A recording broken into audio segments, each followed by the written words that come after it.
Hey guys, I'm really excited about today's guest, Benjamin Brown. He's a sales coach. We're going to talk all about the importance of sales. What is a sale? The best way to learn. Ben, he's got a fantastic story and background. He's a sales expert, author. He's also a father, and he's been in the industry for 23 years, worked with small businesses, and I'm really happy to have him on the show. So, Ben, welcome. Hi, good morning to you. Yeah, I love the Monday morning positive energy. Tell people about your story and what you do, and we'll get started. Well, I've been in sales since about 1996. Oh, did I give them away my time? Oh goodness. All right. So I have done every facet of sales, from management all the way down to working with multiple companies from management as far as a rep myself. So most of the aspects, and so about 6 years ago, I started working as a consultant for a lot of companies and went independent and started a company, 360 Sales Consultant. So I work with companies mainly under 10 million, all the way down to individuals, exploring, giving them the ability and knowledge and the skill of what sales is, because most people are not taught in college or they have a program. And even people who've done sales don't understand the concept of what it's really about. But once you get that and you get it and practice it, you can do well to implement that into your product or service and make more money.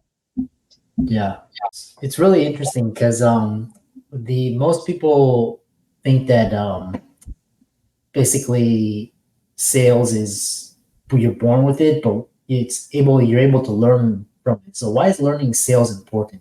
Well, it's every part of the aspect. If you have children, when your children ask you to pick them up, that's a sale, right? When you go to church, that's a sale. You're married, that's a sale. Sometimes the sale ends, right? So sales has been around us. And what the concept I teach is everyday life is a sale. So people have a negative connotation with sales because they think they can't do it, don't want to do it, but they're doing it every day. A homeless person asking for money is a sale. So sales doesn't have to do with money, but it's basically what I do is the secret is I teach people what is a sale. I said sale is to get somebody to move, to do something. It doesn't have to do with money. So when a child asks you to pick them up, they're not asking for the money. They're selling you, closing you on picking them up. They don't care what it's in for you. They want to get picked up, right? I want to play my video game. I want this for Christmas. So children, we all learn to sell. We learn not to sell because when you're a child, you're selling all the time. When you're screaming, you're like, I'm hungry. Figure out what's wrong with me. Like, did I pee myself? Like you're trying to get this child to quit, but they're telling you these signals, right? Yeah. So there's other analogies that I use. All around you from the time you wake up to the time you go to bed, you're being sold. And if you don't know the language and how it works, you can be taken advantage of. So I tell people you can use sales for good and you can sell it for bad. But most people always look at the bad part. Telemarketers, car salesmen, stuff like that. But anytime you're in business, you're in sales. So that's why people go to college, make all this money, then they want to start their own company, but they never learn how to sell. And they think they could just market themselves to millions, which some can. But most of the time, you need to know about sales because sales is 80% of sales is confidence, having a sales process, right? So a lot of things go into that. So I teach people sales is simple, but it's not easy. So you have to understand all those little nuances. And once you get clarity on that and practice it, you could do quite well. Yeah. I read somewhere that 90% of selling is nonverbal and kind of, your body language. You mentioned confidence. I love this idea where, we're always selling something, we're selling ourselves or we're selling our time, different things. And you're right. It doesn't have to be about money. It's about the value. Right. Yeah. Sometimes selling yourself. Yeah. So I went from a sales coach to a performance coach. And the reason I did that is because in the beginning, I learned that I couldn't get people to sell unless there was confidence. And most of the time I had self-confidence issues. So if I could solve the self-confidence issues, I can easily get you to the next step of selling. And so I had to learn to go back and do that for people. So that's why I'm more of a performance coach like life coach to understand what stops you from selling. Mhm. And then once I'm able to do that, we can work our way up and build on it. Yeah. Yeah, I love that. I was gonna throw out a joke when you were talking about, getting married. That's a sale. Question is, do you get any refunds? But I mean, that's Oh, just you kind of, don't get refunds. You just get more bills. No yeah. refunds. You just keep paying. So the question is, what is the best way to learn sales? I'm working with somebody who knows sales, having a great mentor, somebody you can understand. I got in the game because I worked with one of my first guys I worked with. His name was Stu Vespi. And then you never forget that. It's like having a coach. It is a coach. And working with somebody who can give you the understanding of what it is, because if it's not done right, you're not going to do it. You're not going to like it. That's why most people dabble in sales, or they tell you, I used to do sales. And then you explain what happened. And it's horrific. They're like, oh, this didn't work, And it's like, yeah, you have to have the right people. I was chosen. The guy said, you're great with people. I think I can teach you how to do this. And I'm like, I never done it. And realize in life that I've been doing it my whole time. I just had to focus more on the purpose for it, right? Yeah. So find somebody that like, and trust to help teach you, because it's a process to teach you how to do it. You can't learn it through a book. You can't learn it through theory. It just doesn't work that way. It's a skill. It's like me teaching you how to weld, right? You normally go through apprenticeship before you can learn to be a master welder, right? So sales, I tell people, is a skill. You just don't get it like that. It doesn't happen. Yeah. Yeah. The other question is, what's really interesting is I always looked at kind of trends. Typically, you had the door-to-door sales and you had the car and Right. or telemarketers. But how have sales changed over the years with now internet marketing, social media, digital marketing, AI as well? How has it changed? People got lazy. These are all tools. AI is a tool. Email's a tool. Fax machine's a tool. The phone is a tool. The original sale was person to person. Now we're not really person to person. It's an email. It's a chat. It's a DM. All these things. It's a web page. All these things come without faces, right? So to get people to come from behind the screen to actually talk to people, terrific for most people. They've never done it before. They don't understand what the concept. When I started sales, I had a black phone and a notebook. No computer, no laptop, no cell phone. Oh, we had a fax machine. That was the most technological thing that we had, and we did millions of dollars in sales, right?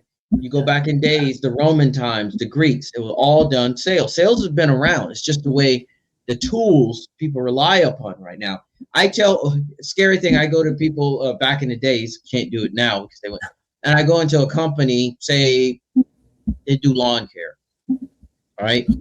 And I said, okay, here's what we're going to do. We're going to take away all your cell phones. We're going to take away all your computers, all your fax machines and printers. How are you going to operate?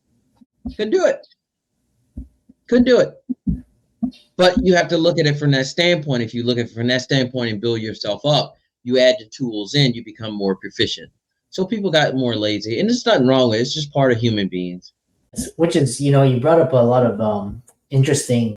So talk about how and why every company needs a sales process, how to sell it. I know a lot of companies, they have sales training, and they kind of, that's one of the really great things about, if you can get with a company and they, you get trained in sales, that's a very valuable skill. Once you leave the company, you can take that anywhere. So kind of, how does a company implement a sales process? Well, you have somebody who come in that understands the customer, understands the product.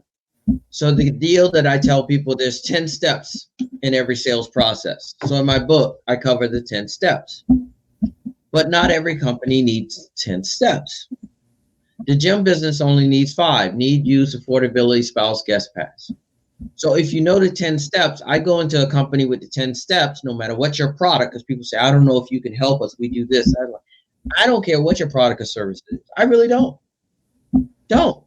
You focus on the sales process and bring in the product or service that you have. Most people just focus on the product. In that way, you can sell tomatoes on Friday and sell Learjets on Monday because it's the same process. You just intermingle the product or service in there. Sales is simple, but it's not easy. So people want to focus on the product and price and all these other things. Focus on the process, right? You get the process down, you can sell anything. Remember they talk to people, this guy can sell anything, right? Because he understands what sales is, right? He sounds like he can sell anything because he knows the process. Then you got somebody who's a good car salesman but can't sell cell phones, right? He can sell fruit, but he can't sell a Learjet. One of the examples I had many years ago, the guy said, if you could sell this jet, I'll give you commission for it. And I was like, just give me what the jet does and give me the customer. And I sold the jet. So, I wasn't worried about the jet. I was worried about the process. Tell me what it does. Tell me what they want. And I just do that in there confidently. And the customer's at ease that you understand. Because if you don't have a performance base with your customers on the phone, or people have copy, right?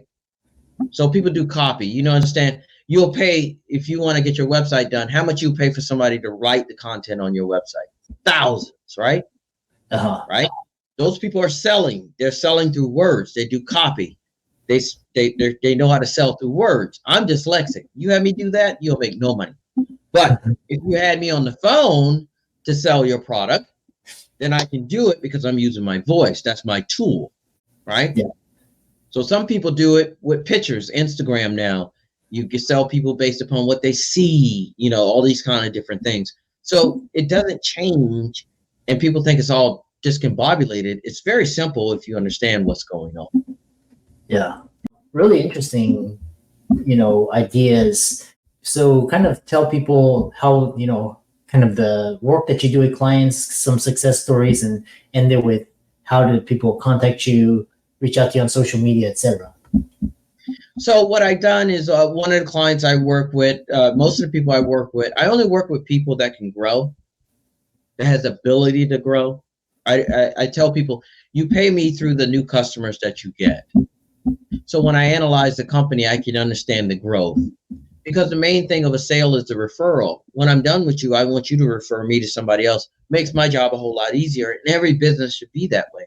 So I've taken companies 30, 40, 50% easily jump just based on the part of putting a process in, understanding the intermingles of that, and being able to do that. I have people come back, I can't believe I did that. Can't believe you did what? I sold them. I'm like, no, you helped them. You helped them. You learn to help them through your skill.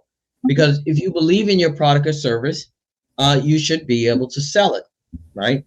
Like it, love it, or leave it is what I say. So there's a lot of people out there working with products they don't like, they don't love, and it comes through in their voice, their text, and the way they communicate, and it's harder to sell. If you like or love it, you can sell it. If you don't like it or love it, leave it. Right. So I tell people that it's very concept. So my book, Master the Art of Closing Sales on Amazon, basically gives you the 10 steps, very simple process. My website is 360 Sales Consulting, but I have a very simple link for people that want to reach out, and I still be able to talk to people. Meetwithbenjamin.com. Just meet with Benjamin, schedule a call, 15-minute session, figure out what your problem is and if I can help you, because everything's based on time. I don't have a lot of time to talk to people I can't help, right? But, first thing is realizing you have a problem, all right? It's like substance abuse. I have a problem. I do not know how to sell. I need to make more money. I need to know how to sell. This guy might be able to help me. Can I make money? Because everybody's just money-based, right?